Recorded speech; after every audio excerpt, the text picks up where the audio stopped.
ഉണ്ടാക്കാൻ പോണത് ഒരു ഈവനിങ് സ്നാക്കാണ്. ഈവനിങ് സ്നാക്ക് ആയിട്ട് മാത്രമല്ല കേട്ടോ, ബ്രേക്ക്ഫാസ്റ്റ് റെസിപ്പി ആയിട്ടും കഴിക്കാം. നിങ്ങൾക്ക് എല്ലാവർക്കും അറിയാവുന്ന ഒരാളാണ്. അദ്ദേഹത്തെ ഞാനൊന്ന് പോളിഷ് ചെയ്ത് കുട്ടപ്പനാക്കി എടുത്തേ ഉള്ളൂ. കുട്ടികൾക്കൊക്കെ ഉണ്ടാക്കി കൊടുക്കുകയാണെന്നുണ്ടെങ്കിൽ കാണാനും നല്ല ഭംഗിയുണ്ട്, കഴിക്കാനും ടേസ്റ്റിയാണ്, പോലെ തന്നെ ഹെൽത്തിയുമാണ്. എളുപ്പത്തിൽ തയ്യാറാക്കുകയും ചെയ്യാം. അപ്പൊ നമുക്ക് റെസിപ്പി കാണാം. ഇതിപ്പോൾ ഞാൻ ഒരു മീഡിയം സൈസ് ബീട്രൂട്ട് എടുത്തിട്ടുണ്ട്. ഇത് തൊലി ചെത്തി മുറിച്ച് എടുത്തു വെച്ചിട്ടുണ്ട്. ഇത് നമുക്ക് ഒരു മിക്സിയുടെ ജാറിലേക്ക് ഇട്ടിട്ട് ഒന്ന് അരച്ചെടുക്കാം.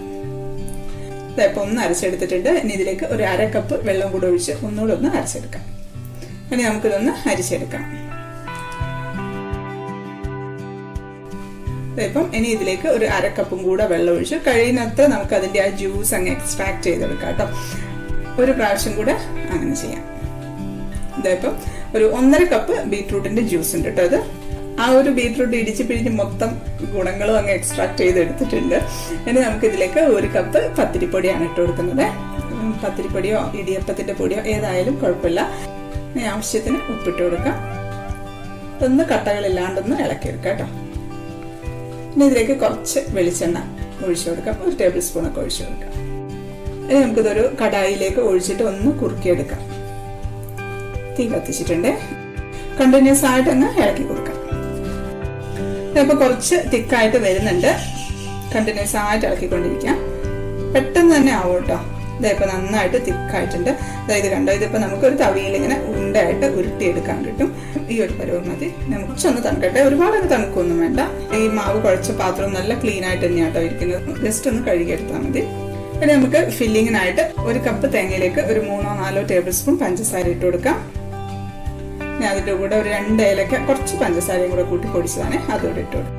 ഒന്ന് മിക്സ് ചെയ്ത് വെക്കാം. മാവ് ഇപ്പോൾ ഇതാ ഒരു വിധം നന്നായിട്ട് തണുത്തിട്ടുണ്ട്. ഓരോ ഉരുളയായിട്ടൊന്ന് എടുത്ത് പരത്തി കൊടുക്കാം. കയ്യിൽ വെച്ചിട്ട് പരത്തി കൊടുക്കാം. ഇനി അതിലേക്ക് നമുക്ക് ഫില്ലിങ് വെച്ച് കൊടുക്കാം. ഇനി നമുക്കതൊന്ന് ഉരുട്ടിയെടുക്കാം.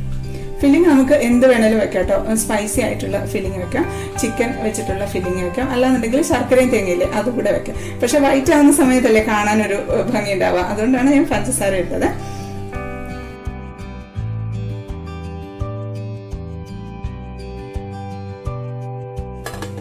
ഇതിപ്പം എല്ലാം ഉരുട്ടി വെച്ചിട്ടുണ്ട്. നമുക്കിതൊന്ന് സ്റ്റീം ചെയ്തെടുക്കാം. നമുക്ക് അടച്ചു വെച്ചിട്ട് ഒന്ന് ആവിയേറ്റി വേവിച്ചെടുക്കാം. ഇപ്പോൾ ഒരു 10-15 മിനിറ്റ് ഒക്കെ ആയിട്ടുണ്ട് കേട്ടോ. നമുക്കിത് തുറന്നു നോക്കാം.